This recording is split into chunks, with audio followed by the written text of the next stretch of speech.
begin, as we always do, with a call to order, and followed by the roll call. Okay, Bob High, Here. Nick Aldridge, Here. Randy Crawford, Here. J.P. Lorenzo, Here. Doug Corelli, Here. Lucy Walensky, here, Jen Lamont, here, Ron Heister, Here. Chuck Van Enry, Present. Kristen Herron, here, Paul Stewart, Here. Michael Devonshire, Here. and Joanne Aaron. Yes. Wow, we have everyone here for a change. Okay, and so, We now have the agenda item of approving the minutes. If there are no questions about the September minutes, could we have a motion to approve? Okay. We have a motion and a second. All in favor? Our next order of business is to set the meeting calendar for next year. And I have proposed 4 dates, and we need to at least agree on March and hopefully for the whole year. So if you have your calendars, dates I'm suggesting are March 24th,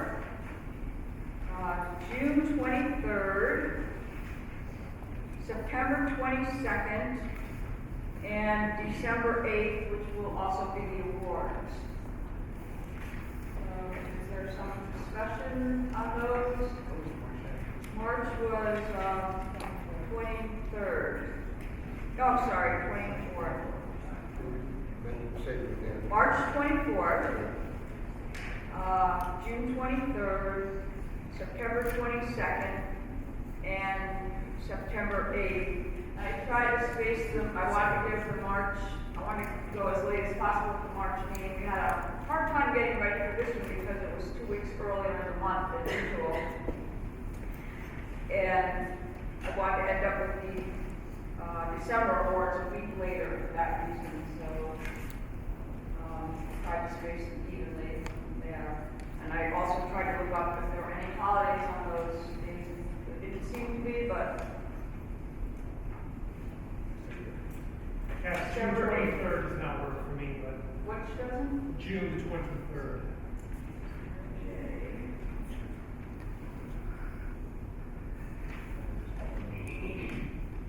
Well, unless everybody else can do it, or we can move that one to the 22nd.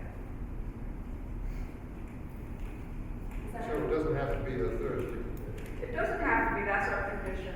Yeah. People don't like Friday, so if we can't do the 23rd, then we should move it to the 22nd if everyone can do it. March 24 is an issue, but I can change the other things. 22nd then, June 22nd, everyone? 22nd, should we do that? Yes. Everyone else can.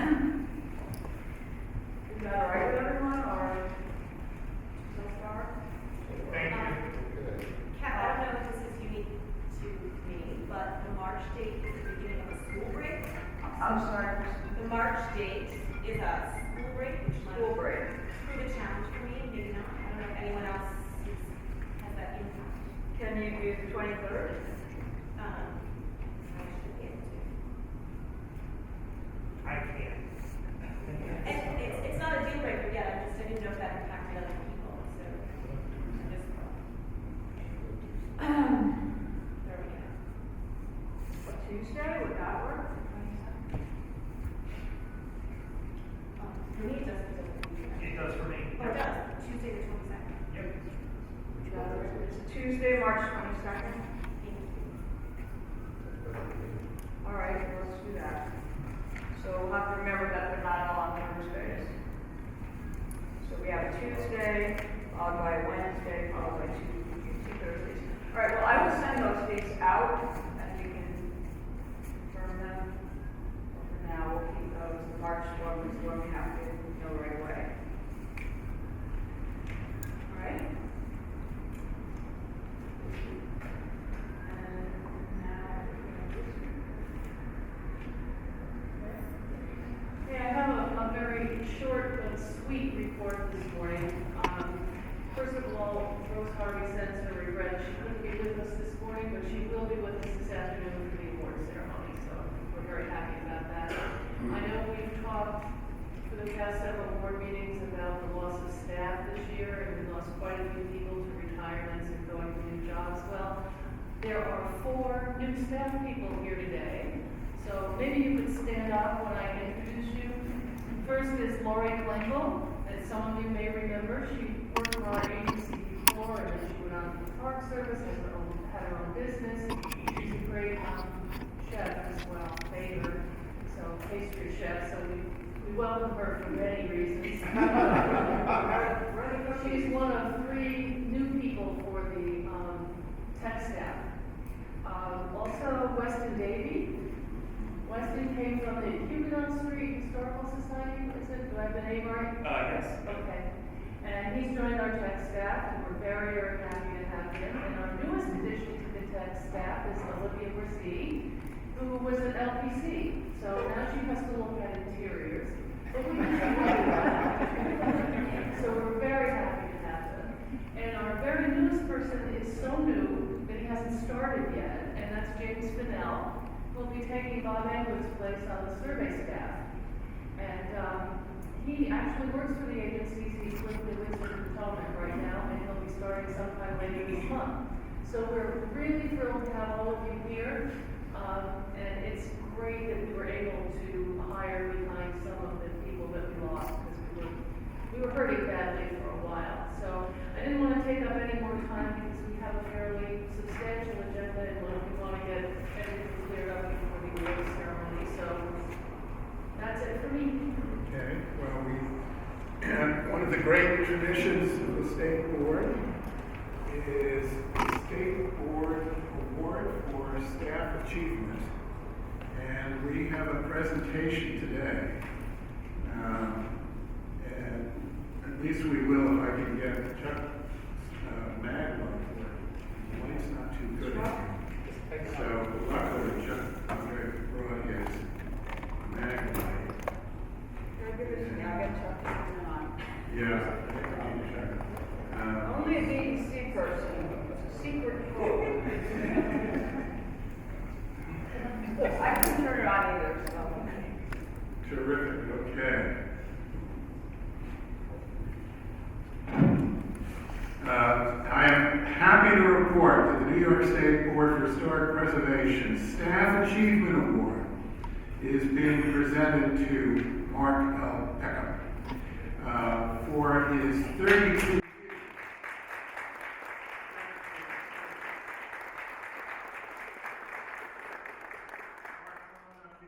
and next thing up here.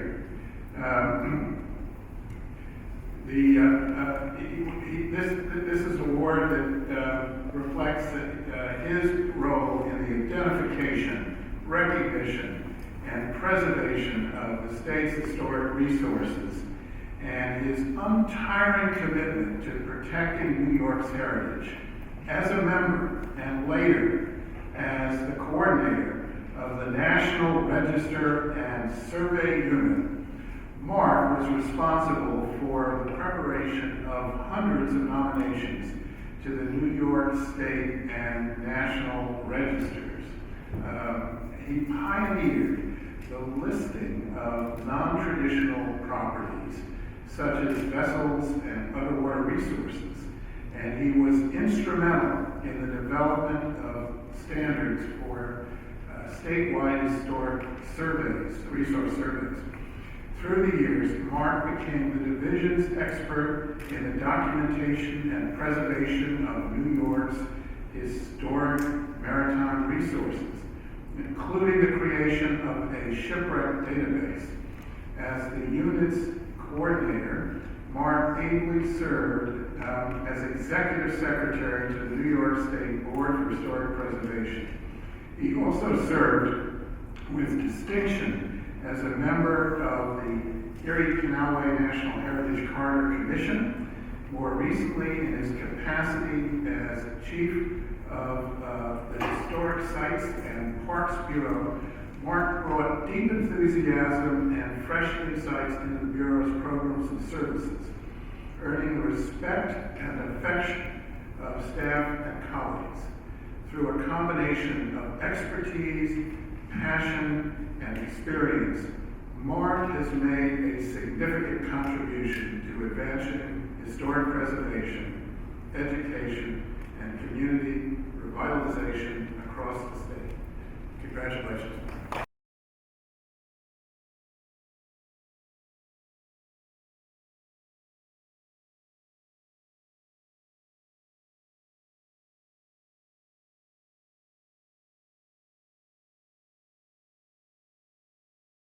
And one of the good things about this award, Mark, is that it comes with a small check.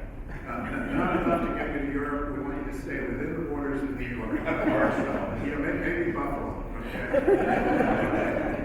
It's been a real honor to serve the board over the years and a real privilege to be part of the Division for Historic Preservation. I'm very honored. Thank you very much.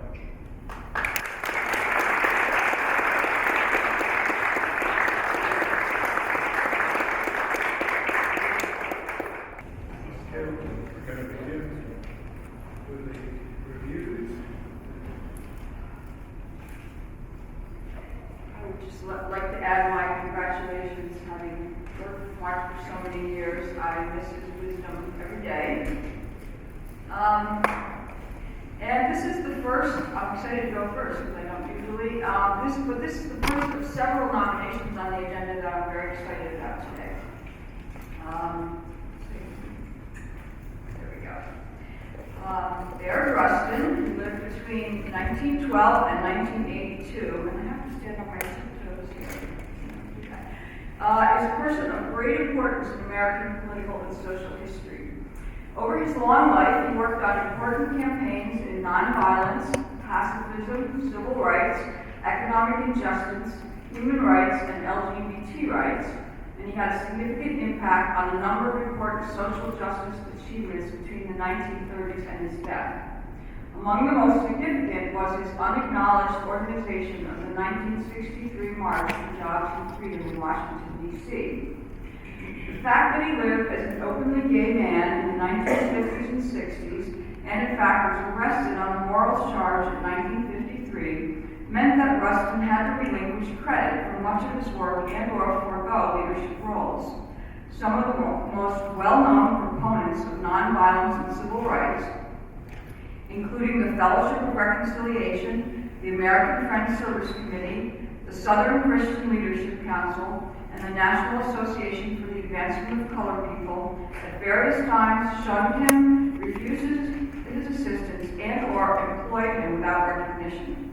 These episodes, along with his earlier membership in the Young Communist League, and his refusal to be drafted into the Army during World War II, for which he served a prison sentence, his later willingness to be arrested as part of a nonviolent civil rights protest, which led to 30 days on a chain gang, testified to his integrity as well as to his continual outsider status for many of the groups within which he may have found shelter.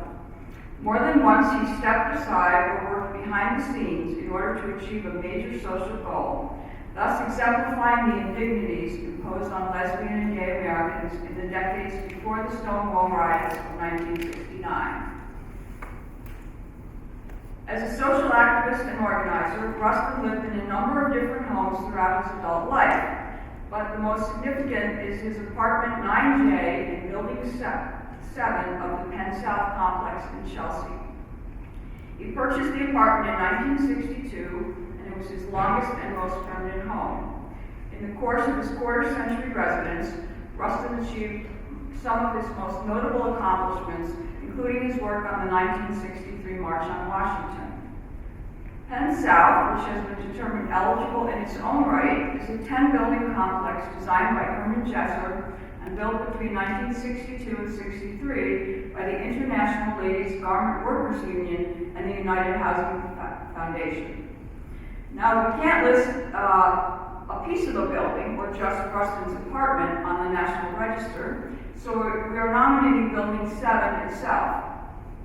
Like the other Penn South buildings, Building 7 was constructed with a steel frame, red brick exterior, and metal windows. In other than window replacement, it's in an excellent state of preservation.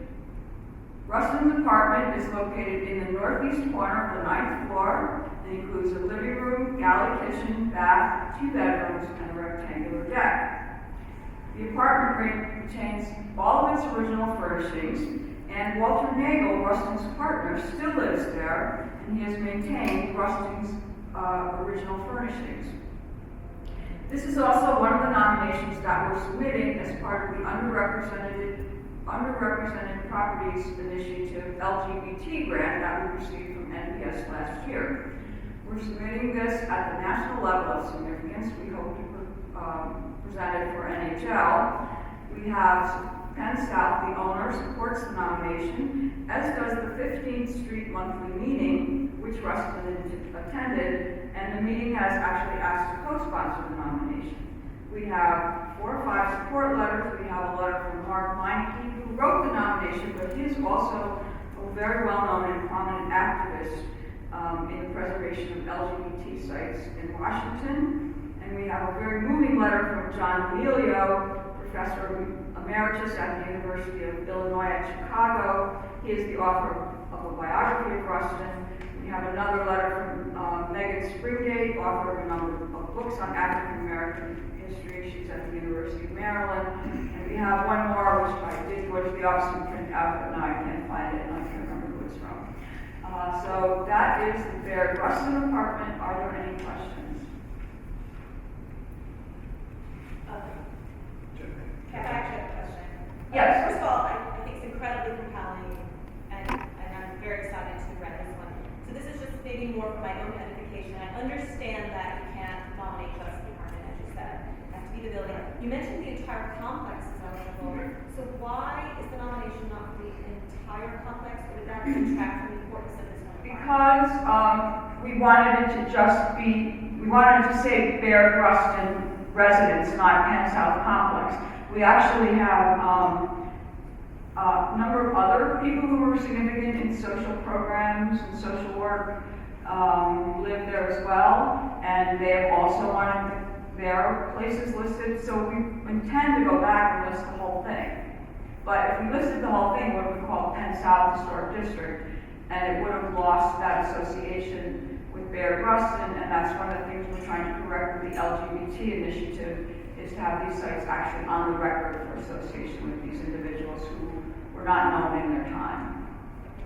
On a related note, I made a note here that there are barely 2 pages of description and then 52 pages on the him. Right. If we're doing the building, shouldn't there be more information about the building?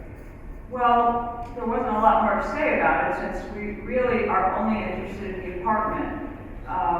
Where do you want about the building? I mean, it's kind of like what we did, remember when we did Minton's Playhouse? We had to list the whole building, but we were really, which we described in a minimal way, but most of the description was of the playhouse itself. Now, it's a very small apartment. One thing I have that I didn't get till yesterday was Rustin was the first buyer, and we have the floor plan with his instructions to the movers where to put everything. What else would you like in there? And again, I understand that the importance of his apartment, Right. but if the building is being nominated, it would seem that there should be more information on the building, even prior, other occupants of the building, looking at the big picture. Well, if you could give me a couple notes on what you'd like to see included, I can add it. Well, I had the plan, the materials, the architect, the description of the We're not apartment. voting on the apartment. Correct me if I'm wrong. We're voting on the building, not the apartment. Well, you're voting on the building, but it's only for the significance of the association of the building as Rustin's home. So you're not nominating for architecture, you're nominating it for social history. Okay? So, as part of the eligibility of the complex and the eligibility determination, is there any language that describes the structures in the complex and their I'm sorry, specifications? Joanne, I can't hear you. Could you speak into the mic there? In the eligibility determination, is there a broader discussion of the architecture of the complex? Yes, there is.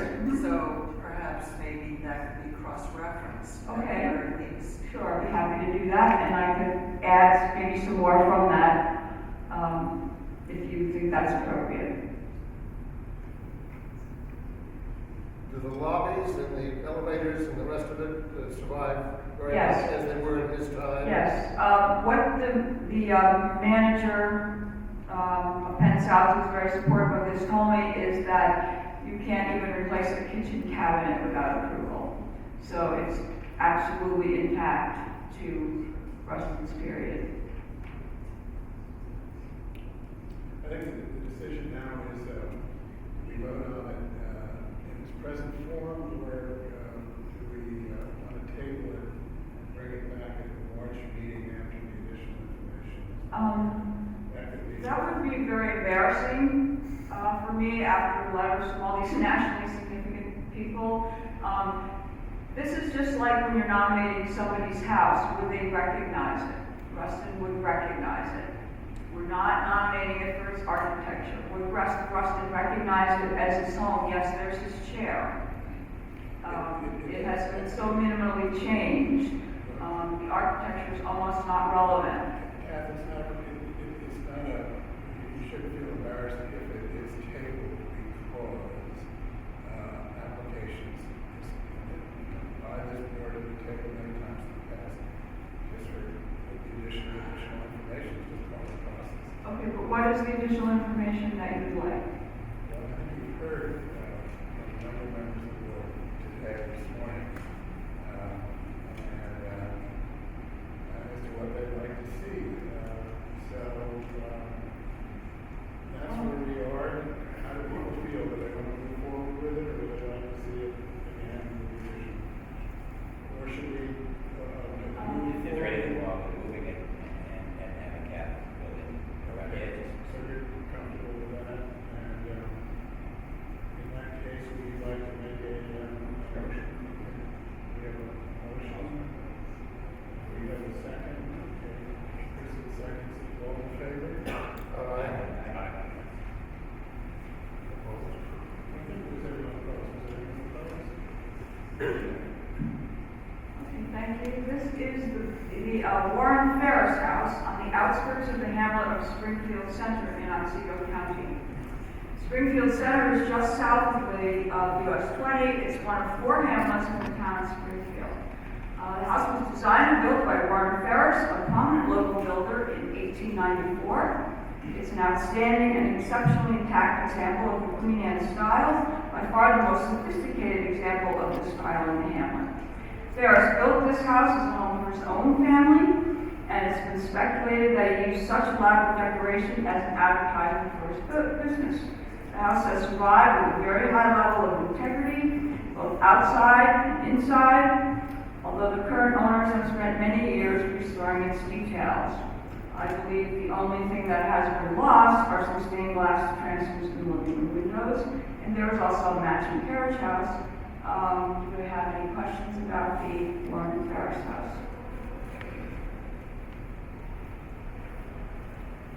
It may not be relevant, but I think many in the room know the owner and the way to identify her. The owner is Gretchen Soren. She was in every picture, but I tried to cut her out. I couldn't get her out of the pictures. She is the head of the Cooperstown Graduate Program. But I could not get her out of the picture, so she's been cropped as much as I could. But she actually and her husband have owned this property for many years. They rented it as students, then they bought it and they painstakingly restored it. Okay, we're proposing, we have a second. 90 seconds, all in favor? Thank you very much.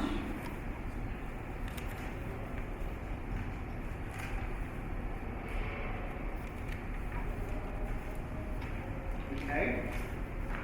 This is the Masters Building. It is a 29-story Art Deco skyscraper that was completed in 1929 with the goal of combining art and spiritual education with everyday life.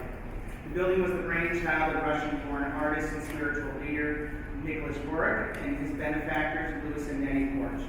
The design of the Masters Building is primarily attributed to Harvey Wiley Corbett and is considered by many to be one of the best examples of an Art Deco skyscraper in New York City. Upon completion, the building contained the Warwick Museum, which showcased much of the artist's work, the Masters Institute of the United Arts, a center dedicated to Warwick's utopian vision of art and culture, uplifting human consciousness, and the Corona Mundi International Center, which was created with the mission of making touring exhibits that would show in international schools, hospitals, and villages without easy access to art. The first floors of the building contain classrooms and lecture halls for architecture, painting, sculpture, interior design, music and dance, a theater, conference rooms, dining rooms, and 2 libraries. The upper floors were designed as an apartment hotel to support the museum and school. Apartment hotels were very popular at the turn of the century as they allowed developers to evade the regular height restrictions imposed on residential buildings. Hence, the Masters Building status as the tallest building on Riverside Drive. Though hailed by critics, the building opened in October 1929, just weeks before the stock market crash. By 1931, the Warwick Museum was in financial trouble. After lengthy court proceedings, control of the building was granted to Louis Horch. In 1938, he closed the Warwick Museum and reopened it as the Riverside Museum with his wife, Nettie, as the director. The Riverside Museum and School continued to operate with great success until it closed in 1971. This building is also a New York City landmark, and we have the support of the LPC. Are there any questions about the building?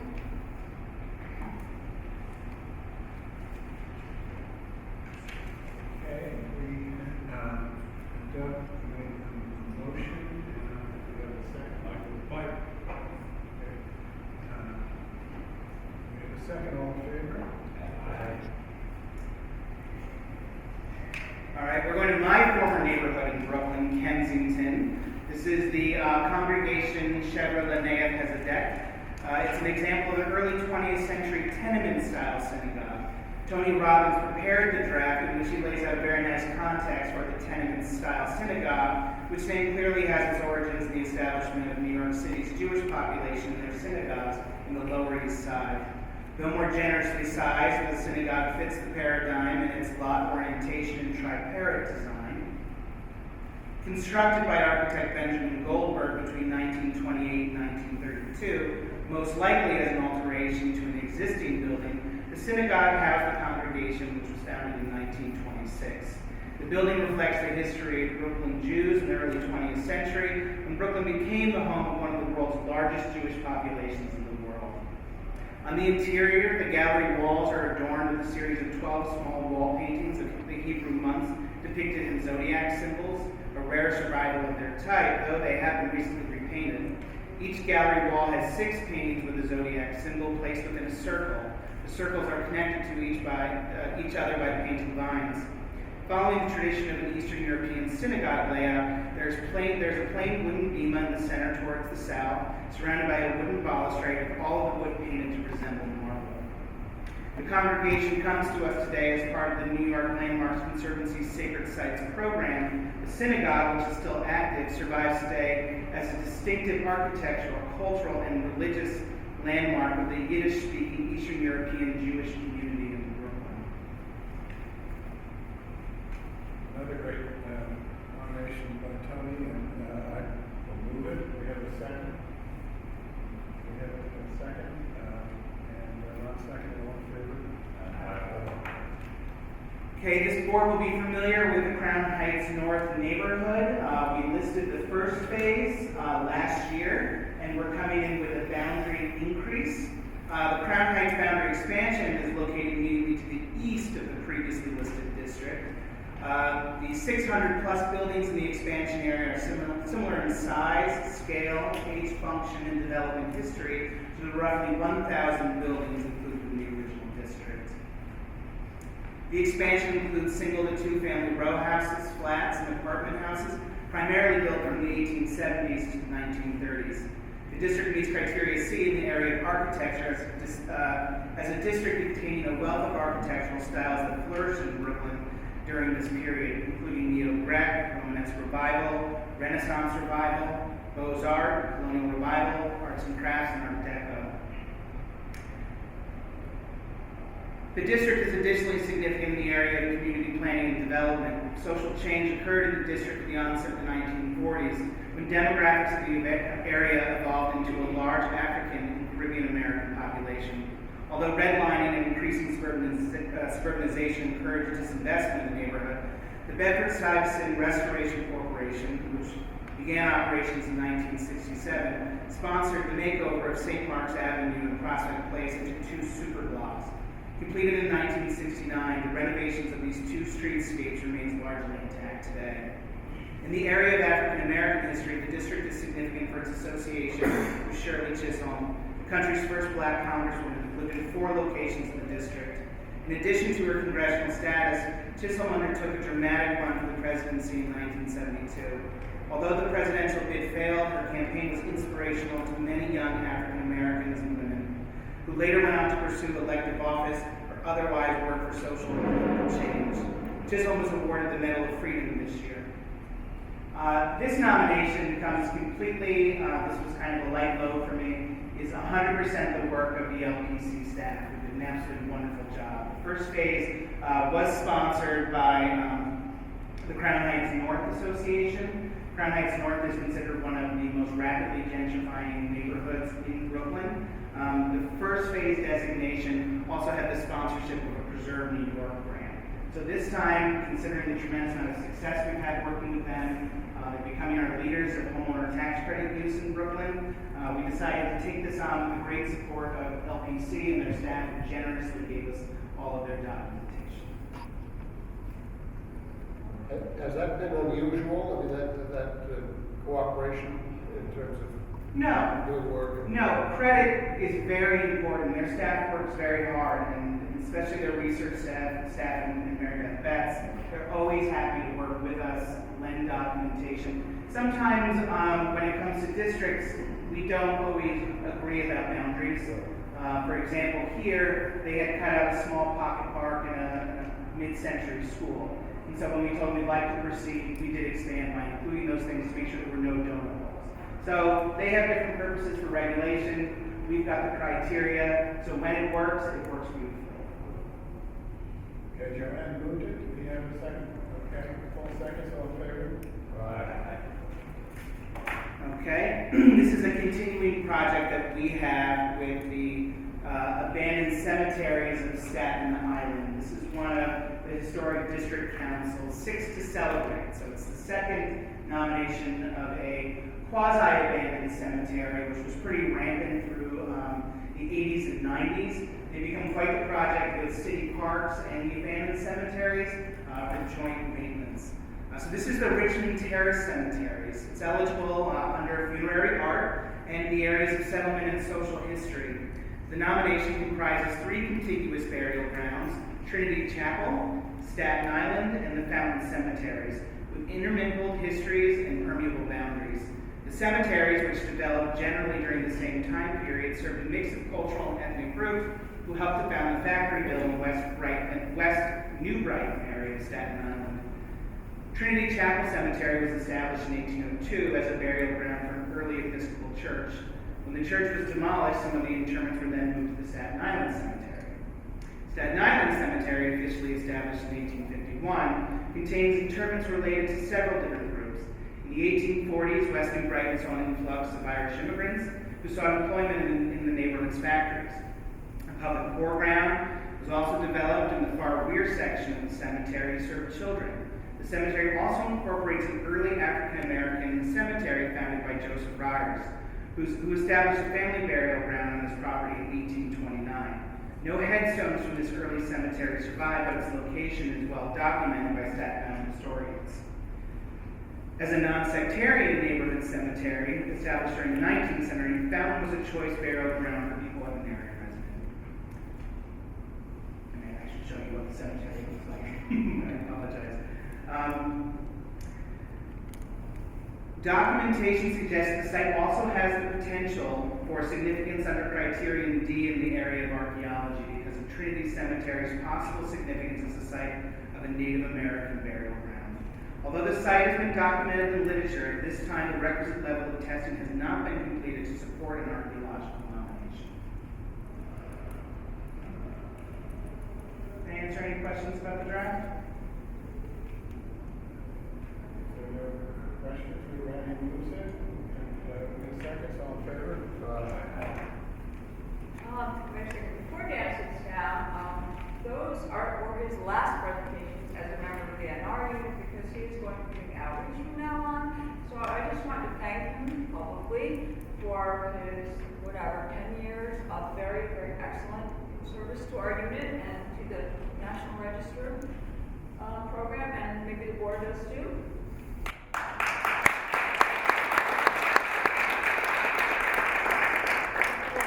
Terribly. How lucky those people are to whom you will be reaching out. I'm gonna pop up from time to time. I've got some. Oh, I got my claws into him still. Don't reach as far as they used to.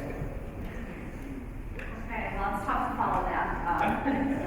But I'm pleased today to bring the board two great historic districts in the city of Buffalo with historic resources totaling nearly 3,000 properties. So we'll get started with the Fargo Estate Historic District.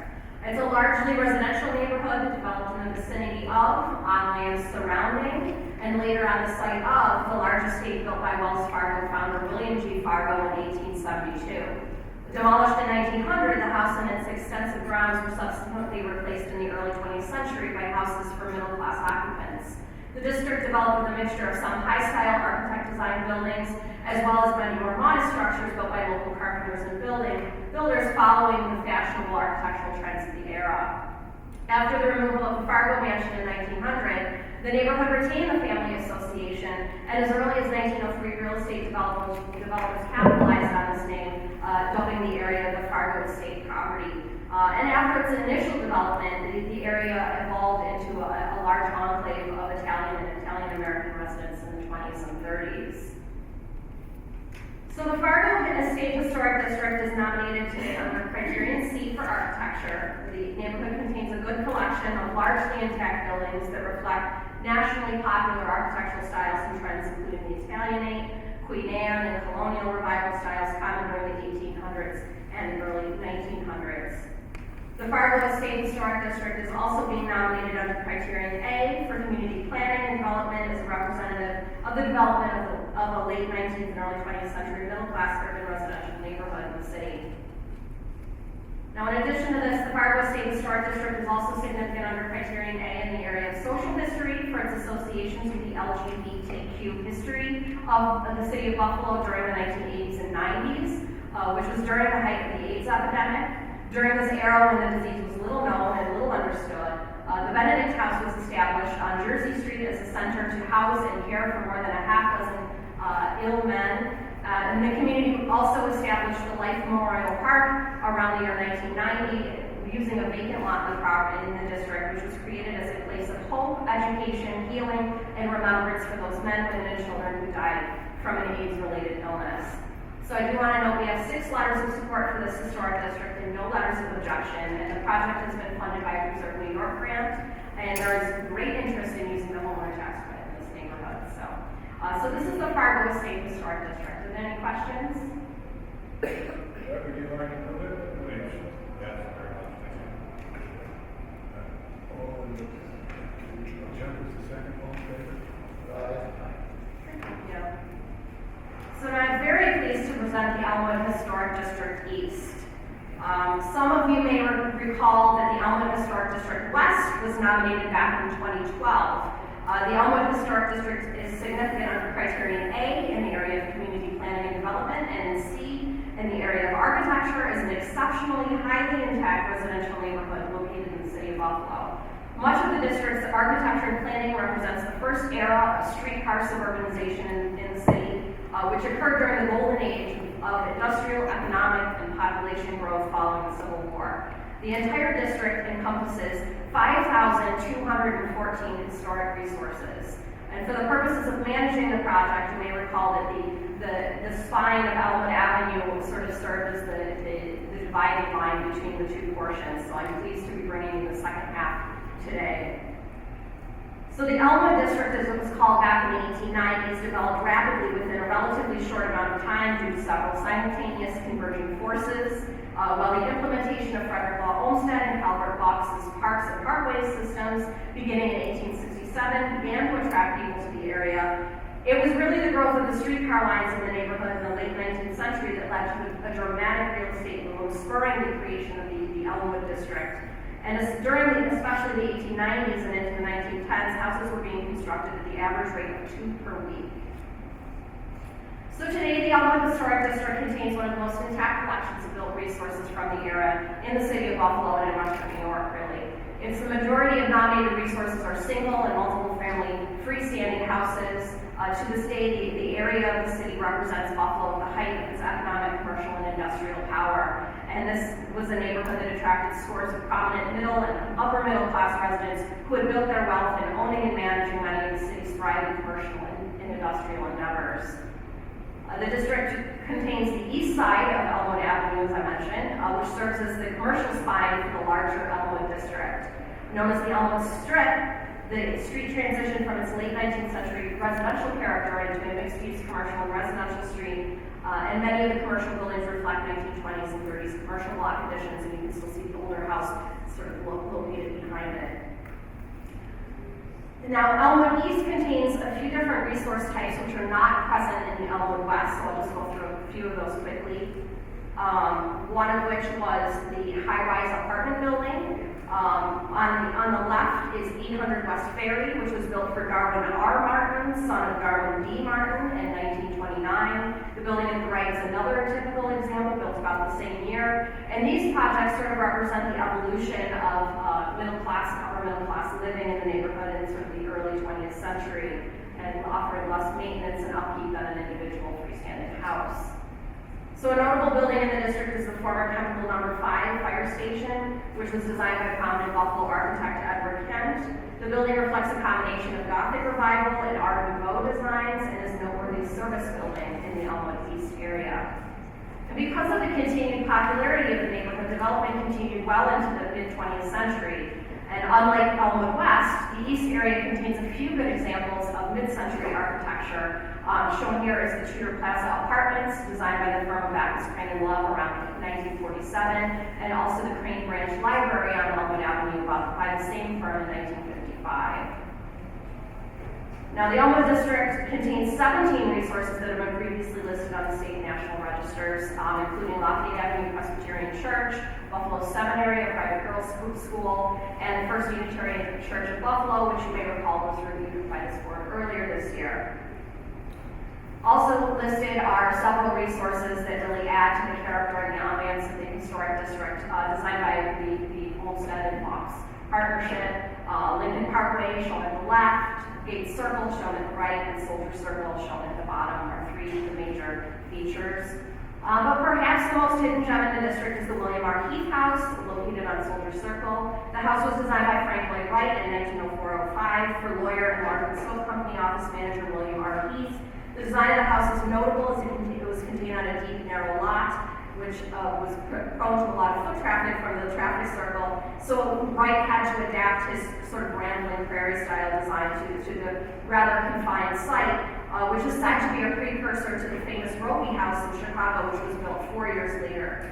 The Heath House was actually also featured in the Wasmuth portfolio and is a good embodiment of this type of resident and the type of activity going on in Elmwood during this era of development.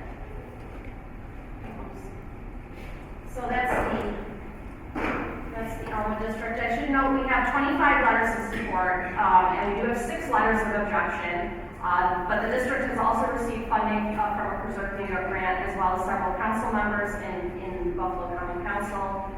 So this is the Elmwood Historic District East. Jennifer, would you like I just wanted to hear what some of the objections were. They don't note a specific reason. In most cases, they just say that they object to the listing. It's pretty typical.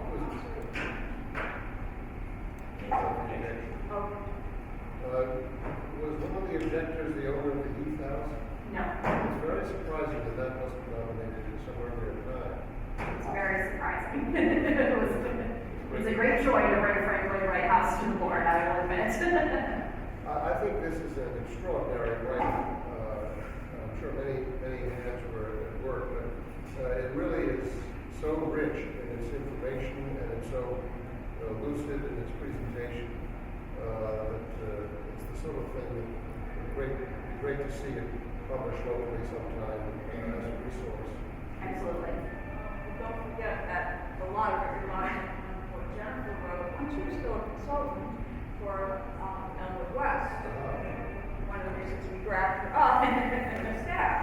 to see the project complete. Okay, we have a motion and a second. All in favor? Aye. Thank you.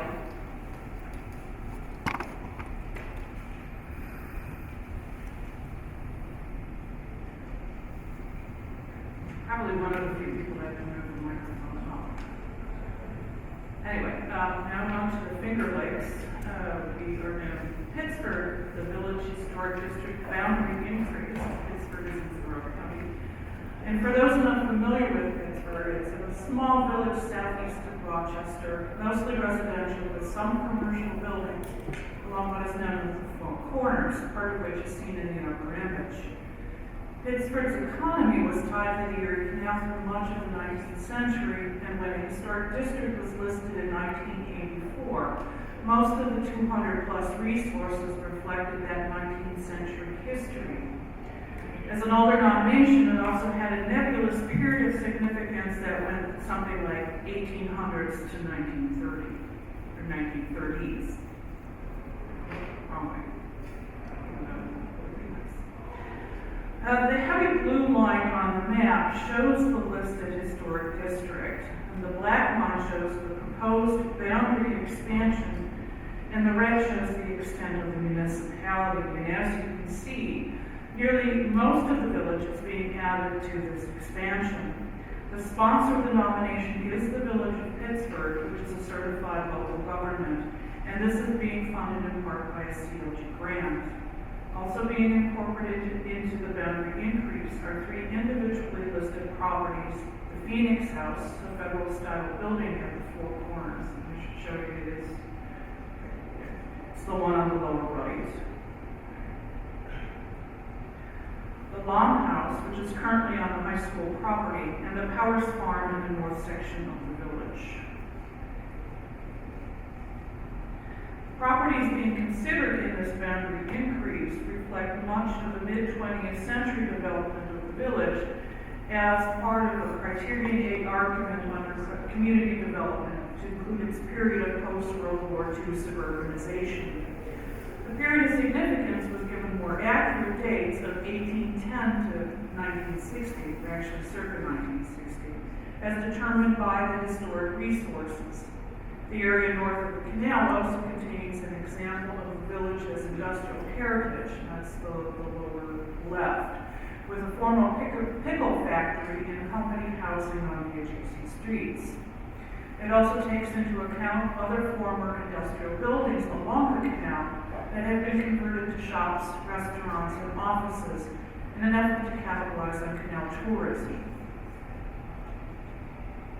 Resources in the south end of the village reflect most of the post-war development and include a 1950s development of ranch houses along a curved street known as East Jefferson Circle, and that's the lower image. The west side of the village contains buildings from an era of what the consultant calls the suburban farm estate period that began prior to World War II and are most evident in the houses on Sutherland Street and Stonegate Lane. Sutherland Street also contains the high school building, initially built in 1952 by Rochester architect Carl Ade. You may remember the name. He was a prolific designer of schools and also designed the school of Watkins Glen that was recently brought before the board and subsequently listed. This is a later design of Ade's, and as mentioned in the nomination, the school is part of the Adolph Long estate. The Long House is one of the individually listed properties in the village. The house is used as school administrative offices, and ironically, the school district has sent a letter of objection for the district expansion. Other properties added to the nomination are more modest versions of 19th and early 20th century houses.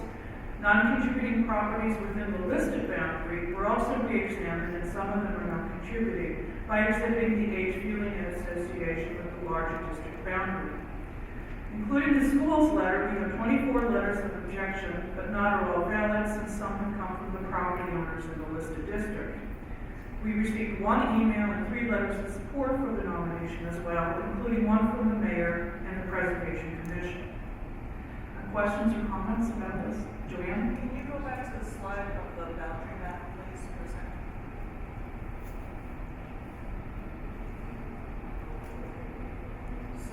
in the mid upper left, the Fletcher Steel site is excluded from the boundary. Can you speak to that?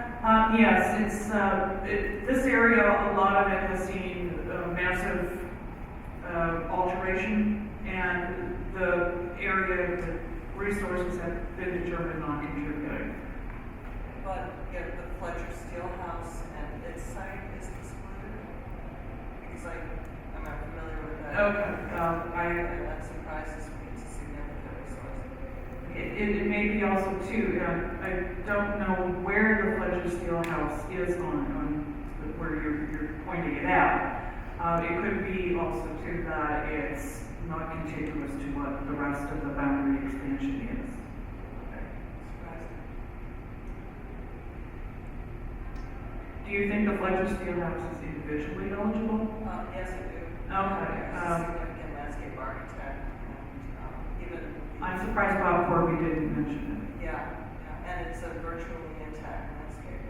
The actual land associated with it is in place, the gardens are intact, and it's just about right outside of that intersection of 96 and 31.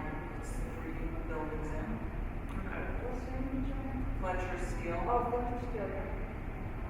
It was a big deal. Yeah, I don't know. Okay, I'll double check on that. Thanks. So we have Ron has made a motion. If I could, I'd like to make a comment. I have a connection to Pittsburgh. My wife grew up in Pittsburgh, went to Pittsburgh Southern High School. My mother and father-in-law still live in Pittsburgh. It's a wonderful, really a special community, and so I am compelled to move the nomination. And Michael, for a second. Okay, all in favor? Aye.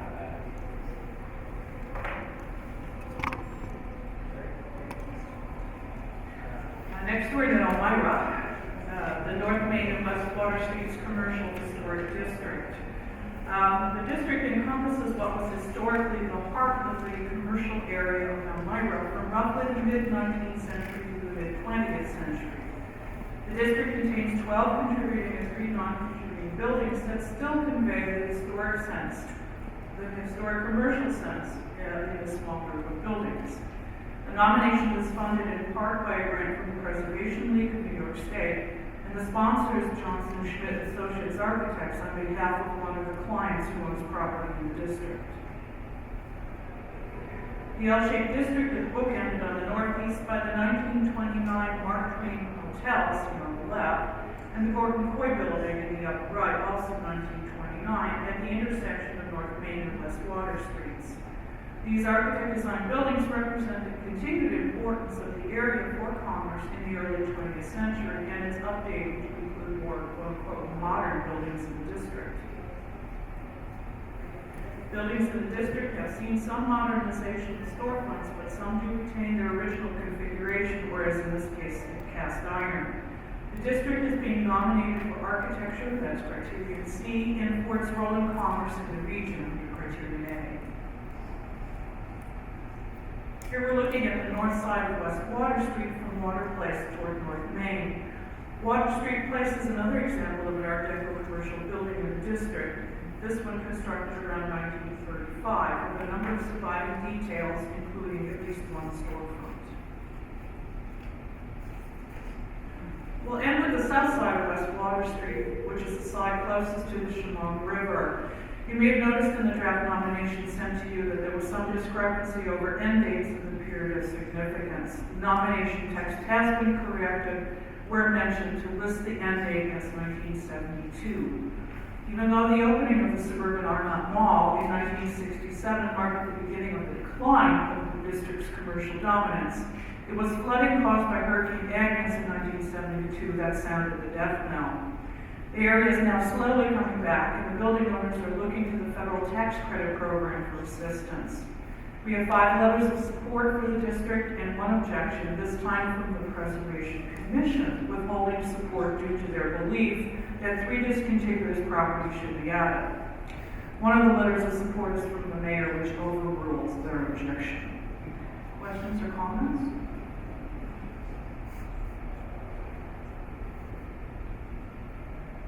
No questions, can we have a motion?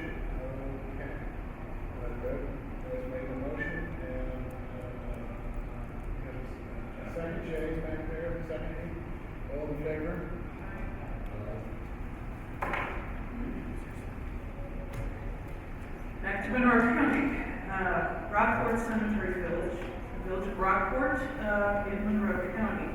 And Rockport is also a certified local government, and this nomination is funded by a CLG grant. The historic cemetery at the east end of High Street is a classic example of a settlement-era cemetery that served the village until a new cemetery was opened that was larger and more accommodating for the region. The layout of this cemetery of north to south rows of 19th century funerary art underscore its age and history. The cemetery is being nominated for its age under criteria consideration D. It did have a deliberate layout of design as documented by historic maps. The cemetery was divided into 3 sections with subdivisions in each section, and as you can see from the 1861 map, 2 roadways separated the sections, and later it was paved, and this roadway is still the main road through the cemetery grounds. The cemetery was established in 1829 and contains roughly 1,800 burials, including the founders of the village and some of the more prominent families. It also contains demographics and other social history information such as family relationships.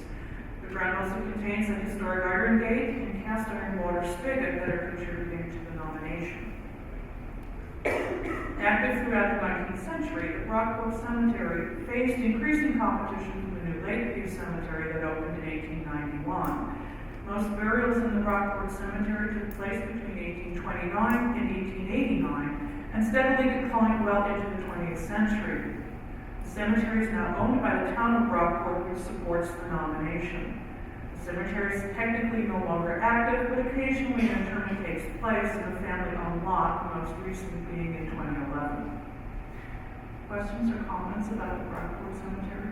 Should repeat what criteria it's nominated under? Criterion C.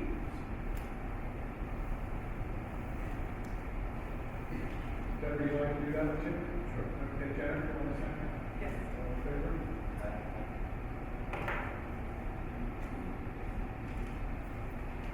Next door, we have another cemetery. This one's very different. The village of Waverly. This is the Glenwood Cemetery Mausoleum in Waverly, Tioga County. And for those of you that don't know about Waverly, it's probably about as far south in New York State as you can get, or at least in the southern tier. Glenwood is a popular name for cemeteries in the region, and there is at least one across from the border in Pennsylvania, not too far distant from Waverly. But we are concerned here with the cemetery in Tioga County, established in the village of Waverly in 1895. It features a spectacular stone and marble mausoleum in the lawn area between the road and the cemetery entrance, and is one of the major contributing features to the cemetery. In front of the mausoleum is a non-contributing pavilion that houses a historic cannon that was moved from the GAR section of the cemetery in 2011. Glenwood was the 3rd cemetery established in the village, the first 2 being Forest Home and its neighboring Roman Catholic Cemetery. Glenwood was founded when all the lots in Forest Home were completely sold. The ground selected by the Cemetery Association was a farm in the northwest end of the village, and they were only able to secure 6 acres along the sloping hillside.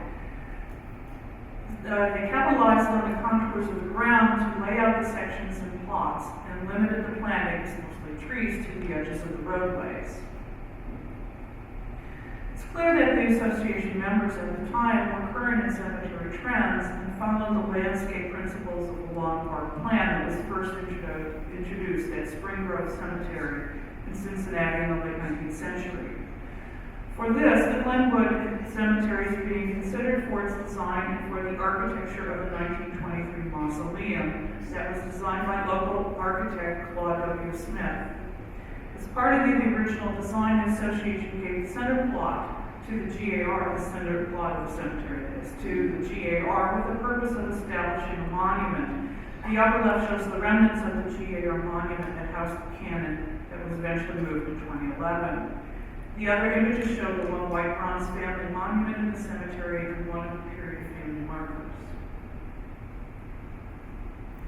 In 1946, a substantial amount of land was donated to the association for future expansion at Glenwood. Only a small amount was immediately developed for cemetery use, This following the early 20th century memorial park concept of cemetery design. The total acreage of the cemetery land in use is roughly 11 acres, which includes the lawn portion with the public mausoleum. This has been amended in the nomination draft, and the acreage determination is largely due to the efforts of our GIS staff person, Mark Schifferly. Are there any questions? Just as FYI, there's a very similar one on the southern edge of Village of North Valley, which is only 15 miles maybe northeast of there. Okay. I think it's still there, yeah. Randy, will you make a motion? Sure. Jeff, will you second? All in favor? Aye. And one more time back to Newark. This time to Fairport, which is just east of Pittsburgh. It's another canal village. This is the Thomas L. Hulbert House in Fairport, and it was built originally for Richard Reed around 1853. And the house is a side gabled Greek revival style residence with a side wing. Reed's property amounted to 1 square acre around the house, built near the canal in the village of Fairport.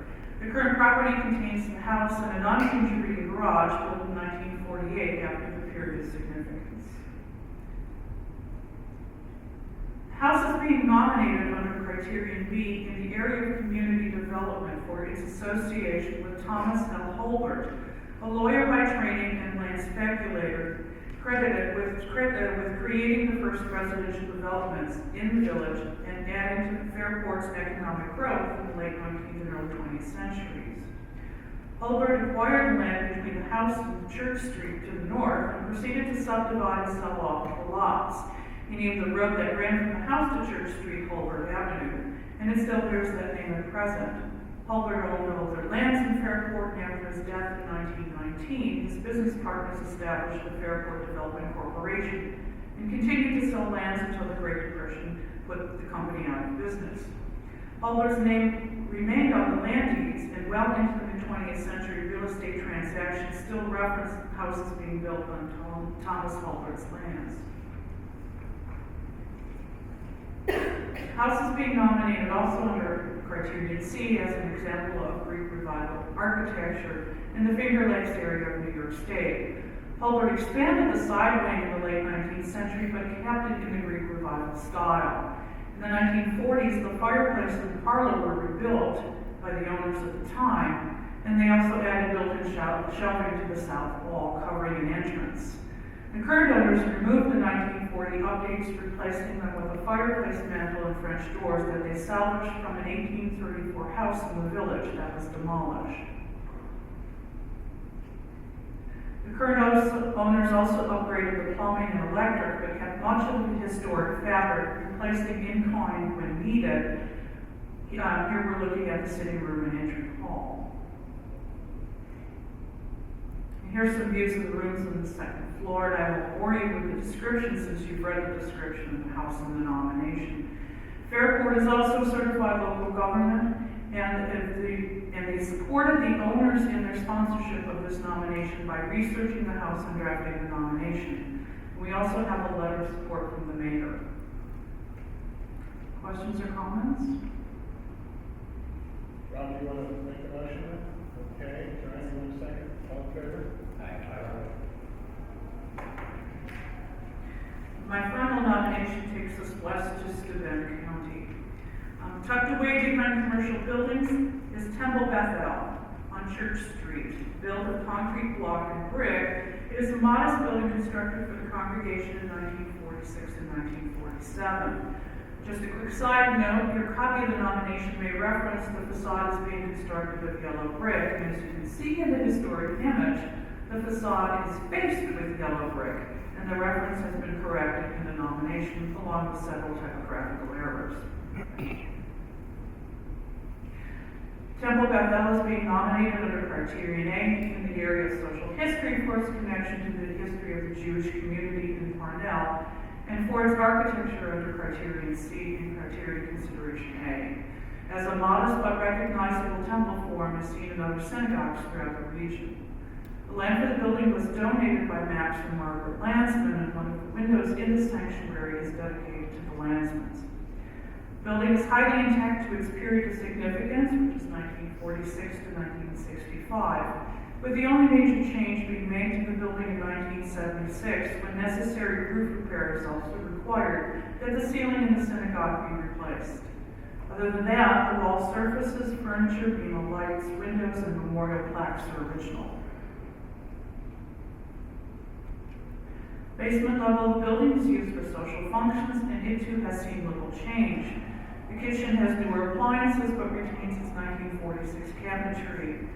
The historic structure study was done on the synagogue by architecture students at Elfrid State College, which provided the research and architectural description for this nomination. And we have one letter of support from Historic Cornell. Comments or questions on this? Okay, do we have a motion? A second, all in favor?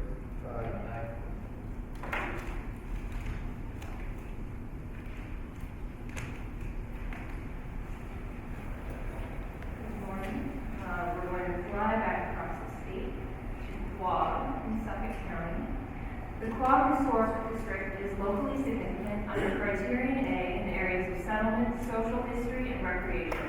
The district is additionally significant under Criterion C for its remarkable collection of architecture that reflects Quogue's history as an early agricultural community that transformed into a predominantly seasonal community during the 19th century. And I do want to orient you on these maps real quick. So this V-shaped road here is Quogue Street, and you can see it here, right there, in the 1930s aerial.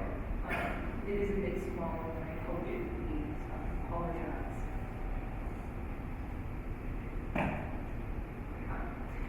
Stagecoach travelers were introduced to Quogue's meadows and beaches during the early 18th century, and few hotels in the village existed to cater to them at that time. Summer tourists began coming in more substantial numbers by mid-century, and more so after a railroad station was built in Quogue in 1876.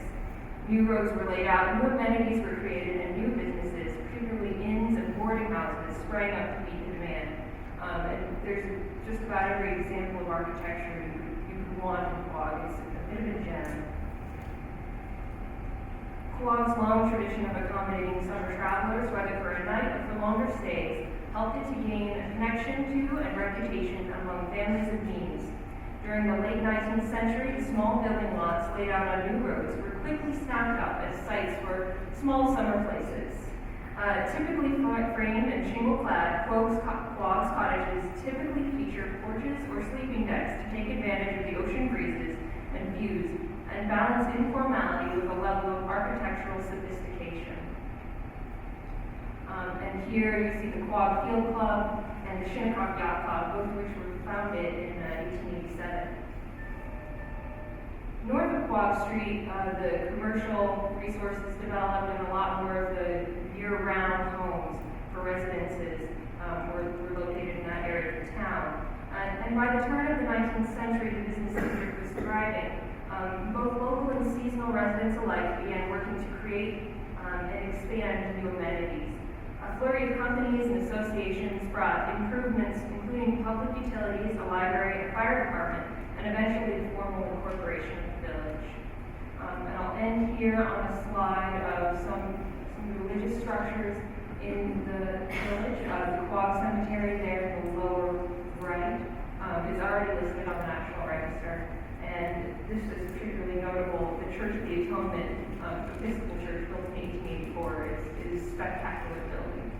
And that is the Quogue Historic District. We have a letter of support from the mayor.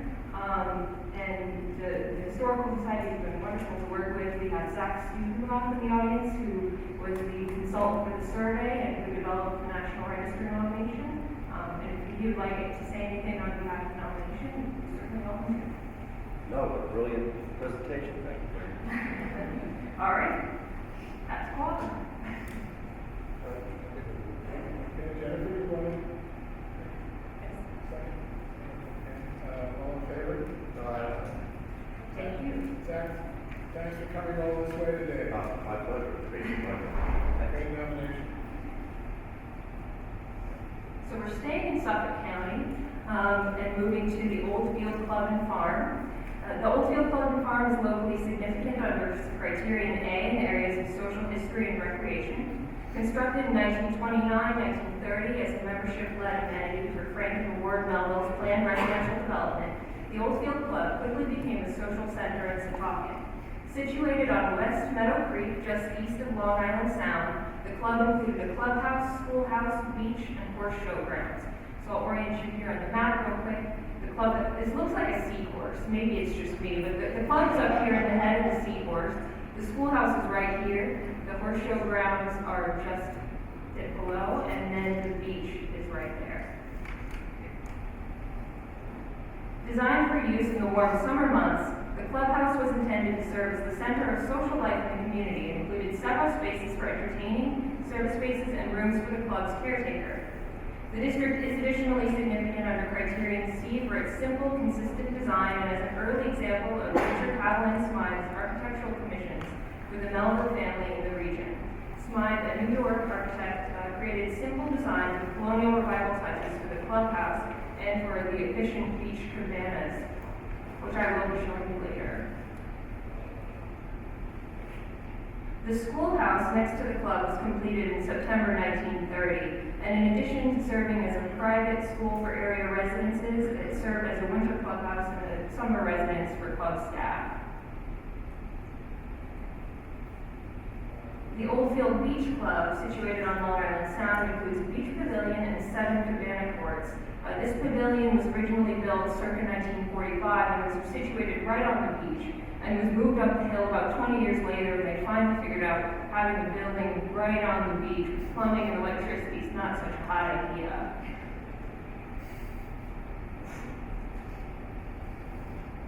Richard Haviland Smythe created the original design for the beach cabanas as well as their organization into courts.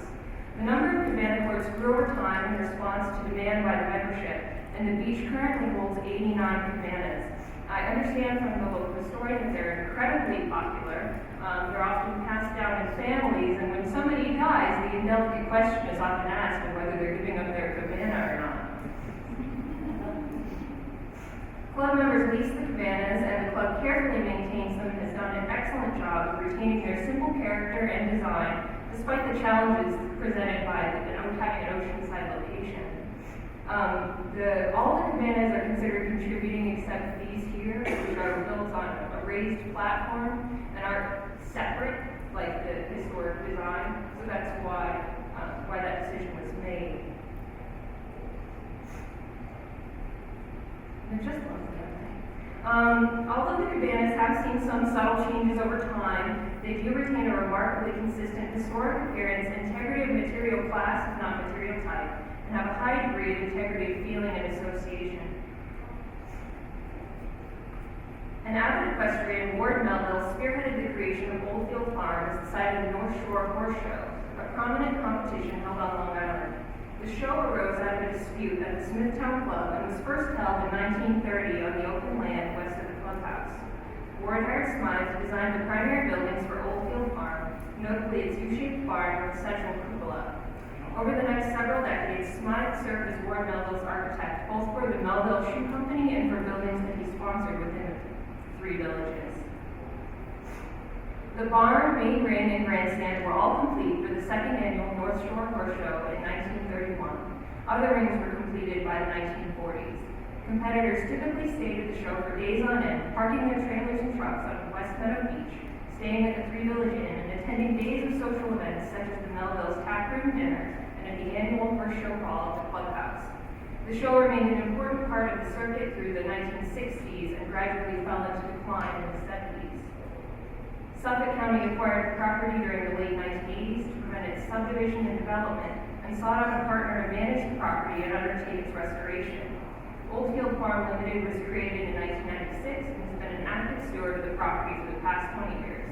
They've done an excellent job restoring the buildings. They still have some work to do, as you can see in these stables here. They're still deciding what their strategy will be in the future. And I got a lot of the history about the club and the development and changes within horse show culture was from the woman who manages the program now. But I thought it was absolutely fascinating how horse sizes have grown over the years. And she describes these stables as, it's more like a cot for a horse. It's not something that you want to stay here. And so that's one of the challenges that they're working with as they have active horse shows here at the site and how to attract people. So, I'll show you a picture of the grounds.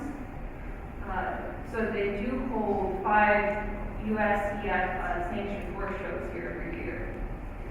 So now over 80 years old, the club, the farm, they both remain active. They've lived up to the promise of the Melville family's vision of a place that serves as a recreational and social center for the community.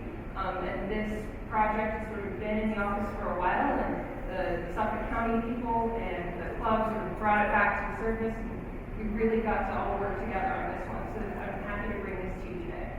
Well, I've known Dorothy and Ward Melville and Bayless Reduce, a number of other people now gone that are mentioned in this nomination.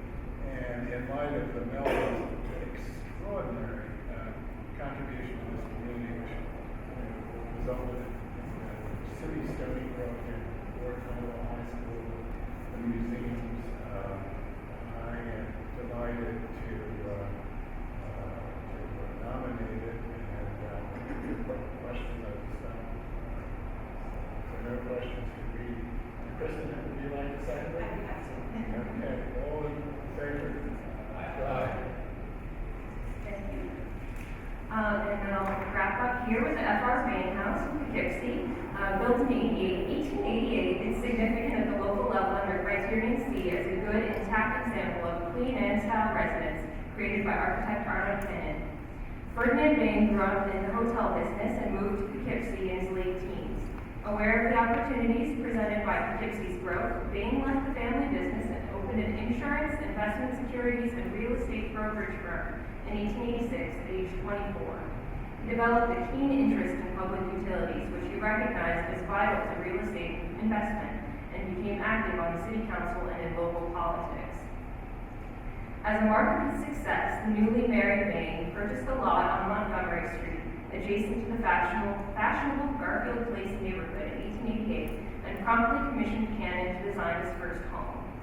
Cannon, one of Poughkeepsie's most prominent late 19th century architects, was known regionally for his mastery of the ostentatious style, and was responsible for many residential, commercial, and institutional projects in Poughkeepsie.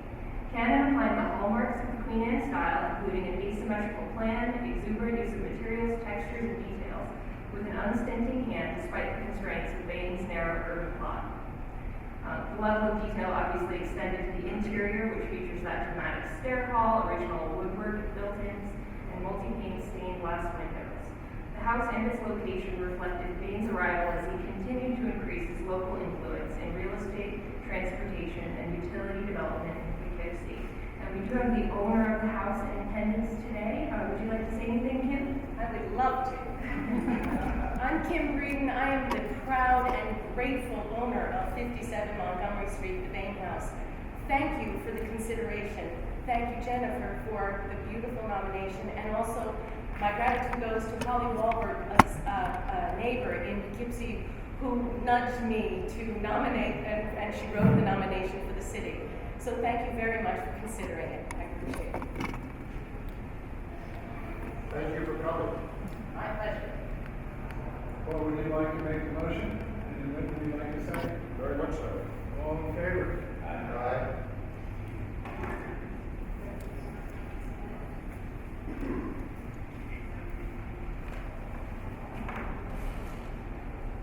Good afternoon. I'm bringing 4 houses from the Mohawk Valley in Jefferson County, and nominations from that area. And I really also have one other issue to very, and that is a move of a building that's been listed on the National Register, but is having problems due to the encroachment of its property by road development. So the first building that I want to talk about is the North Vernon House, which is in Henderson, Jefferson County. And it has 2 letters of support from the town of Henderson and also from the Henderson Historical Society Town Historian. And the house is locally significant under Criterion C as an outstanding example of stone building construction in Jefferson County.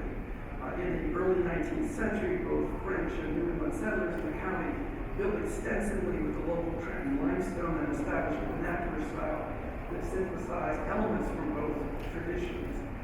there's been a stone building society in Jefferson County for a number of years, and this year they put out a book published by the Syracuse University Press on stone buildings in Jefferson County, and this is one of the premier examples in that book. And we'll be seeing more examples of stone buildings from the same county coming to the board for nomination. That group is led by Anne Merle Boras, and I have to give her a lot of credit for helping me to develop the nomination for this building and also to do the field work for several other buildings. The other element about the house that's interesting is its early date. It was built, the construction started, I should say, within 7 years after the founding of Henderson. And the whole area was part of the Black River Tract that was taken from Macomb's Purchase. And it was surveyed into 12 towns in 1796. The first area of settlement in the town was along Lake Ontario and Henderson Harbor, then known as Naples, in 1802. Henderson itself was settled in 1807 to develop the water power that was on the Stony Creek. Chester Norton was the original builder of this house, and he came into the community around 1812 and started as one of the partners in the Henderson Wool Manufacturing Company, and he's a founder of the first library association in the township. So this was his house. The Trenton limestone was actually quarried on his property, 125 acres. The other element about, some of the other elements about this property, which are quite fascinating, is that the farm was intact into the middle of into the latter part of the 19th century. It began to be broken off into other lots after that period of time. But the barns, this wonderful barn continued, and the decoration on it was done as part of the New York State Council for the Arts grant to draw attention to barn conservation. It was done by Mr. Vanderschloss, who was an artist in Syracuse. So these murals are, I think, quite an interesting addition to the overall property that we have. And then the final aspect about the Norton Burnham House, which is important, is the Burnham part. The Chester Norton left Henderson around 1835 for Ohio. We're not sure who owned the property for the next few years, but in 1842, it was bought by Edwin Burnham, who had married the daughter of a local minister, the Reverend Holland Weeks.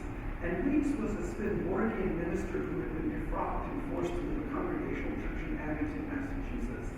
So he came to Henderson, where he had supposedly traded a horse for a lot with the man who was Mr. Henderson's agent. And his daughter married Burnham, and this is the house in which Daniel Hudson Burnham was born in 1846. And he lived here for 8 years until he moved to Chicago, where, of course, he became known as an architect, an urban planner, a key proponent of the City Beautiful movement. And we believe that he was quite influenced by his parents' Swedenborgian faith, which was really focused on the idea of living a moral life and helping others. So this is an additional aspect of the history of the house, that it is the birthplace of Daniel Hudson Burnham. Chris, you got it. I couldn't hear you. You got to make this motion. Yeah, I want to know what the date of that is, because I assume it was very early. Before your time. So, It's in the 1960s. okay.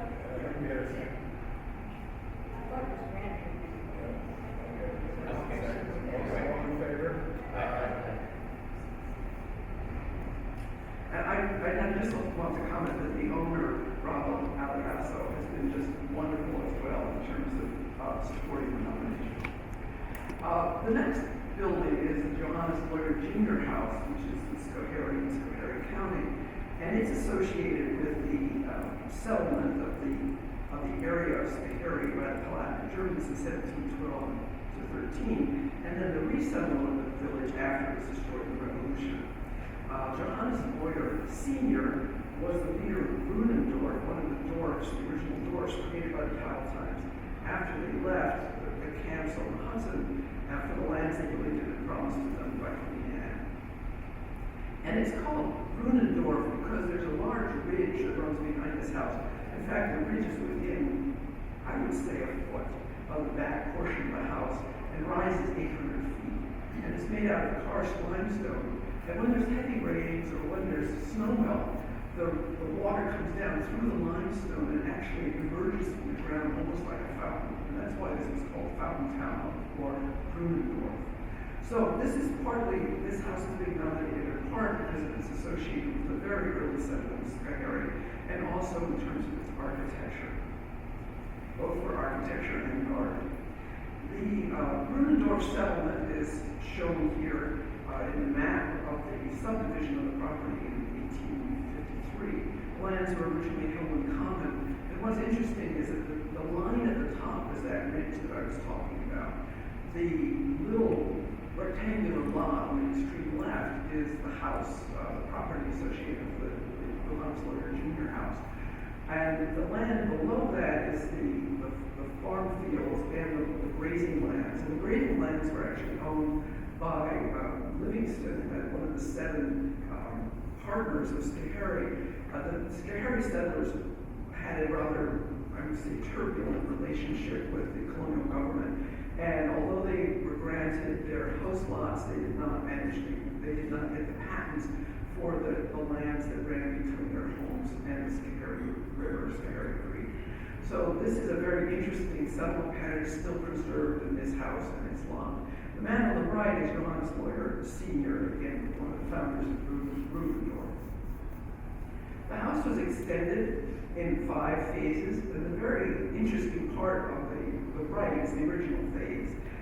As I mentioned, the Schoharie Valley was burned during the Great Rain of 1780, and at that time, the lawyers and many other people in the community went and spent time in Schenectady and Albany, and when they came back in 1790, we know they were back at that time because they were counted by the census, they built not exactly New World Dutch houses, but transitional houses.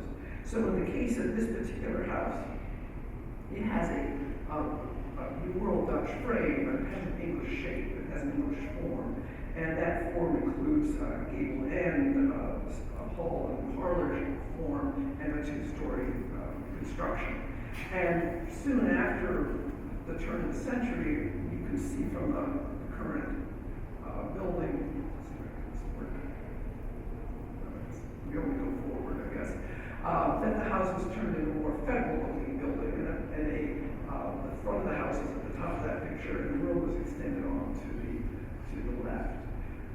This is a fascinating room because it was painted and stenciled at some time in the early 19th century.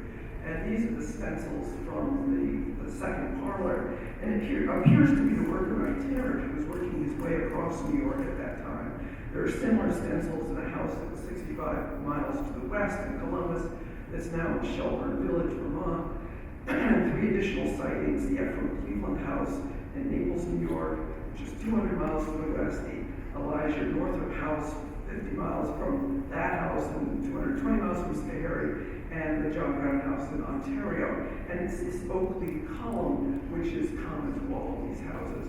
So the period of significance runs from 1790 when the house was rebuilt to 1920 when the final garage was added, and we'd like to nominate this house under the criterion A for settlement and criterion C for architecture and art. Any questions? No questions, do we have a motion? Charlie moves it, and Kristen seconds it, all in favor? I just want to know if the council paid for these units. Did the council pay for these ones? No, we were around that. They're in remarkable condition. I've shown them to a person who just recently did a book on American wall stenciling. She was blown away by the colors, and Cooper's Tech graduate people came and took a look at them, and they said they were in excellent shape. Do they have to be uncovered, or have they been visible throughout their history? No, they've been under that wallpaper that you can see on the left, and in fact, the owner is very concerned about how to, what to do next. And so, Anne Eckert Brown, who wrote the book on wall stenciling, has volunteered to go and talk to her about proper conservation care. That's a French wallpaper, a look-alike device. They have a border on top there and the lower right. Yeah. There's one that Sugar Jane has a piece of chocolate. It's the same thing.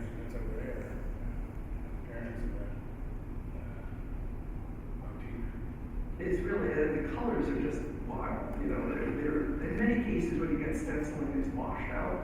These are just really vibrant. Okay. My third nomination is an expansion to the Public Square Historic District in Watertown, Jefferson County. And this Public Square District was developed in 1984. So what has happened is that there's quite a bit of work going on. This is driven by tax credit requests. And one building was kind of left outside the boundary, and the city planning department asked me to look at some other buildings that were contiguous to the existing district. And so we had a total of 8 buildings being nominated, 6 of which are contributing. The public square, you can see on the right, is basically the streets around Central Square, previously the town green for Watertown, and some of the streets that lead into Public Square. This is a map of the district. The district is now the black line. The 2 yellow sections are the buildings that are being brought in. There are, as I said, 6 contributing buildings that are involved. Excuse me. One is this warehouse on J.B. Wise Place. It was functionally connected to Conde Hardware and Household Furniture on Court Street, which are listed buildings. It's in great shape. It has been used as a furniture warehouse, and it turns out this is a wonderful way to preserve historic fabric, because people just literally build within a shell of the building rather than reconstructing walls and removing historic fabric. The building that it was associated with most recently is on Court Street, is in the lower right. A second building here is the Cleveland building, and this is quite a fascinating building because it was originally, the stone and the architectural details were originally part of the 1890 post office that was built in Watertown. And you can see that post office down in the Coast Guard at the bottom. It was only 2 stories high. It had a giant eagle on the top that was apparently 6 feet tall or more. They decided Watertown was growing so rapidly, they decided they needed a new post office, so they were going to demolish this one. Milo Cleveland bought the stone, and he hired Daniel Cleave to rebuild and redesign the building. And what you have now is the Cleveland building at the top. So Cleave was one of the architects that we know was involved in this area. And this is again, it's a kind of a fascinating reuse in a historical period of historical materials. The other buildings that are in this district include the Herald building on the right. This was one of the newspapers of Watertown in 1896.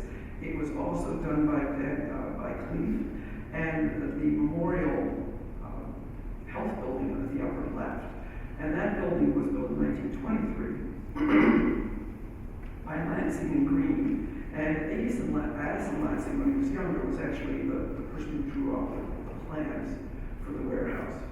So this historic district includes the streetscape at lower left, which has the remaining 2 buildings, contributing buildings, which are an old plumbing shop on the extreme right, and the Verizon, what is now the Verizon building, was actually one of the early telephone exchanges in Watertown around 1911. So this is the expansion of the Watertown Public Square Historic District. Any questions about this? Questions, Jay? Would you like to make a motion? Would we have a second? All in favor? Aye.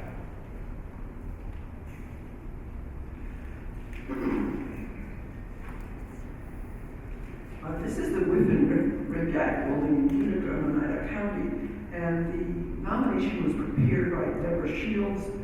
She is doing this as part of the tax credit application. It's really a wonderful building. It extends a full block from Bleecker Street back to J Street, which faces Oriskany Avenue, which is actually the site of the Erie Canal through Utica. And it reflects the kind of late 19th and mid 20th century commercial history of Utica. It was basically occupied by 2 companies, the Isaac Whiffen Sons Meat Company, who built the building, and it was originally a 4-story building. You can see that in the upper left-hand side. And then the Rivian Brothers Furniture Company, the Rivian Brothers bought the building around 1920. They occupied it for 10 years. They were so successful that they needed to add some additional floors, and they added the 2 floors that are above the original 4 floors. So you have this wonderful building which is sits sort of prime in your face as you come into Utica from the eastern suburbs, and that's one of the reasons why it was such a successful furniture company, because it was right on the trolley lines. As people were coming into the downtown, they came into the Rivian building. It was like on the fringes of the commercial district of the downtown commercial district. It is highly intact, even though that first and second story section kind of is in your face when you first see it. When you see the historic pictures of the Riviera sign, you begin to understand where that kind of the block design comes from. There is the main block, the front block, with, as I say, 6 stories of very intact interior, open space used for warehousing originally and some manufacturing in the early 20th century. There is an L, which was an engine shop, and then there are 2 warehouses at the back which are connected by ramps. And it's a very fun place to visit. You're kind of going up and down and changing levels all the time. Fantastic views from the 6th floor. This is the back garage. It was built by the Rivian Brothers, actually housed the furniture vans and did the delivery throughout the city of Utica. So again, I want to give credit for this nomination to Deb Shields. She wanted to be here today. She's coming. She lives out in the area, but she was not able to get a flight in early enough to come to this meeting. Any questions? Joanne, you want to make the motion? Yes. Michael, you second. All in favor?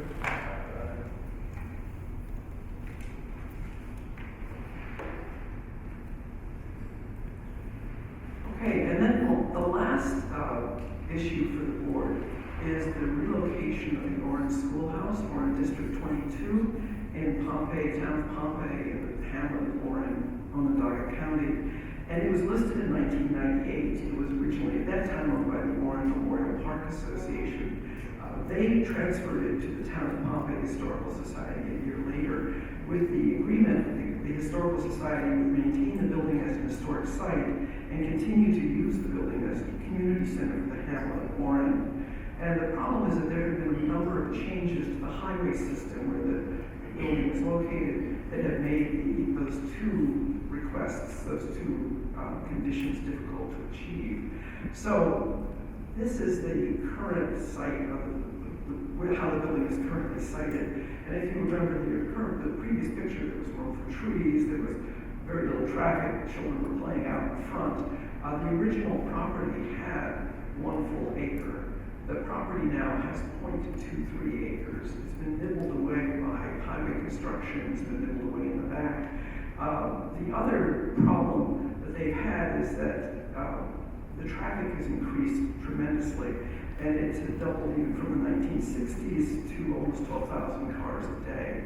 As a result, the building, which used to be used as a polling place, is no longer being used by the community because access has become too difficult. People feel that they do not have the ability to pull off the road and to get back on the road safely. So the Historical Society has actually worked with DOT. DOT, I must say, owed them some help because they actually even took the memorial garden that the Orange Memorial Park Association used to maintain when they enlarged the intersection. And without an identifiable use, the Historical Society can't really raise funds to maintain the building. So their request is to move the building within the hamlet. They want to move it from its current location 3 properties over to what's called Elman Field. And so the arrow on the right is the current location, the arrow on the left is the proposed site. They have a 2-acre lot there. They'll be able to restore the building siting in terms of how it fits into a hill that has a visible fieldstone foundation. They're committed to retaining that character-defining feature. They believe that this will give them the opportunity to have safe access to and from the building for the community, and that this this is the reason for the request to be allowed to move the building. One of the other issues is that with the loss of land for the original site, they no longer know where their well and septic system are. They could actually be underneath the highway, they might be underneath the church property. They feel that with the new location, they'll be able to put in more modern utilities and actually be able to serve the community well. So any questions about this? Yes?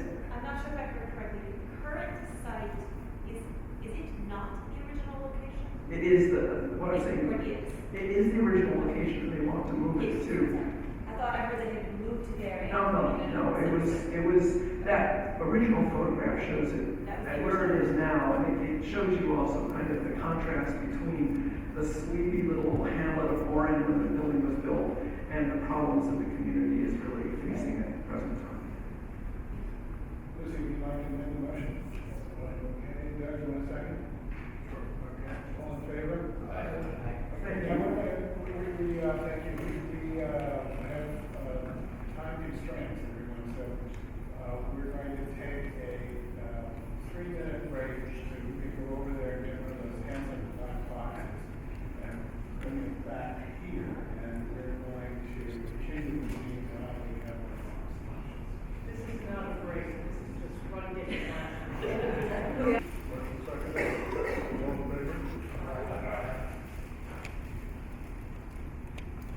This is the Ogdensburg Harbor Lighthouse. It's located on a spit of land at the confluence of the Oswegatchie and St. Lawrence rivers. The Ogdensburg Harbor Lighthouse is significant for its association with the region's maritime history. It was completed in 1871 to replace an earlier structure and served as a beacon for safe navigation on this part of the St. Lawrence River until it was decommissioned in the 1940s.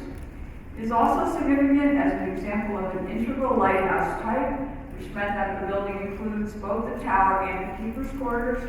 Both parts of the building were constructed of load-bearing cut stone walls. However, both were also altered in the 1890s. The tower was raised with a brick extension, and the house was enlarged with a frame addition.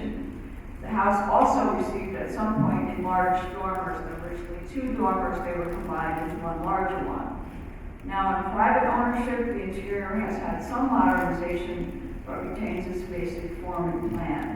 The nomination includes street contributing features, the lighthouse cottage, a stone wall, and an iron fence. Any questions about the Ogdensburg Harbor Lighthouse?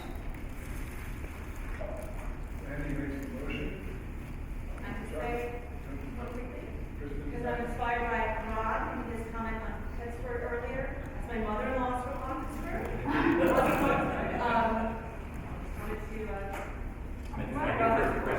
I'm glad the board represents so many areas of the state.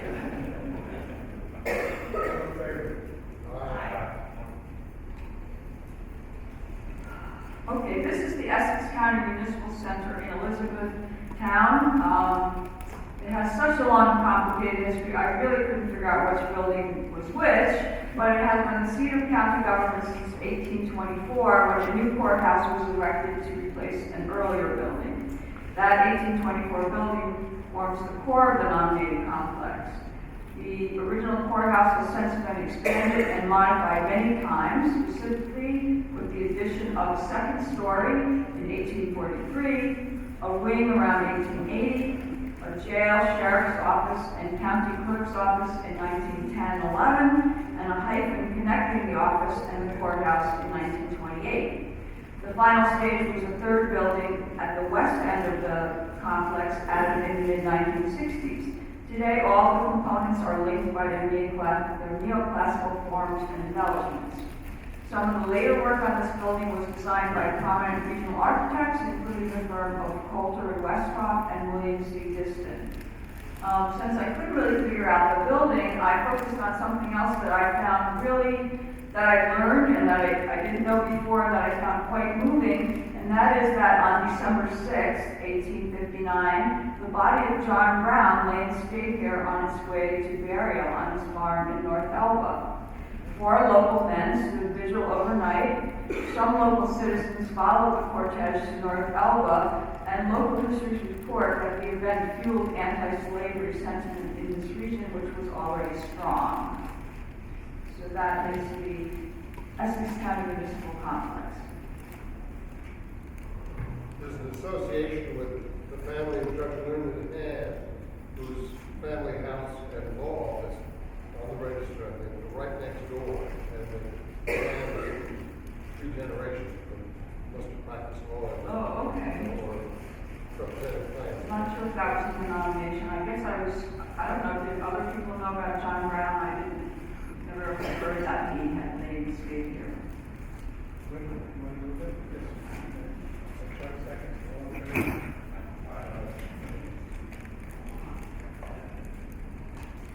And now, we have the Stanton Hill Cemetery, which occupies a pastoral site in the town of New Baltimore, Greene County. A small triangular shaped burial ground was laid out on the hillside following the site's natural contours and is surrounded by woods and open fields. It is significant first for its association with the early Quaker settlement of the area. It was set aside in 1828 for members of the Queen's Monthly Meeting who had a meeting house west of the cemetery, but that is no longer extant. The Quaker stones are fashioned from locally quarried bluestone and are standard in size. They have simple engraved inscriptions and represent the artistic plainness that characterized Quaker culture. The earliest one dates to 1826 and the latest to the 1870s. The cemetery also includes a small family burial ground that belonged to the Thorne family, which was reserved from a sale to expand the Quaker cemetery in 1856. The same family subsequently sold off a number of other cemetery plots to private owners, and in 1907, the lot owners decided to form a cemetery association to care for the burial site. William Hardin and his wife, Emma Jeannie Hardin, undertook much of the fundraising for perpetual care of the site in the 1920s. Third, there's also a potter's field, a strip on the east side of the cemetery, set aside also through the generosity of the same William Hardin in the late 19th century. In 2015, a formal agreement was drawn up to recognize all of the burials on Stanton Hill as one cemetery. The cemetery is additionally significant in funerary art, first for the Quaker stones and also for its nice collection of markers representing changing tastes in funerary art from the early 19th century to the current day. Questions about the Stanton Hill Cemetery?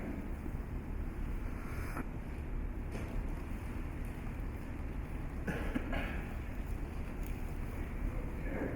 Paul, do you want to make a motion? And maybe seconded, all in favor? And our final nomination is the Kinderhook African American Cemetery, which is significant in ethnic heritage for its association with an important and underrepresented aspect of history in the village of Kinderhook. A quarter acre of land from the cemetery was set aside for the use of the area's black population in 1816 by John Rogers, an Irishman who settled in Kinderhook in 1795.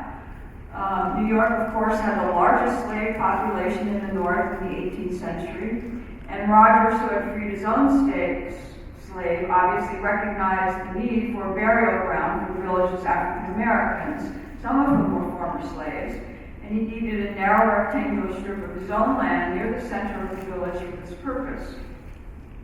Although the cemetery was reportedly used until full, and in fact some burials were placed on top of others, we actually don't know the exact number of burials or when they ceased.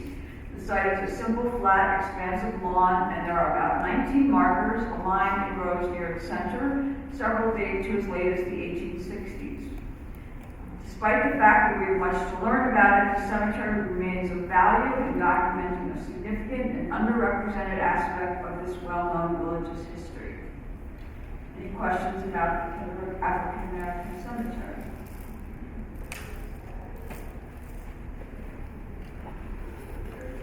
Paul moves it, and Mike seconded, and all in favor? Well, Bill, I thank you, and Bill, thanks end of our presentations. Thank you, Catherine. We could have a motion to adjourn now.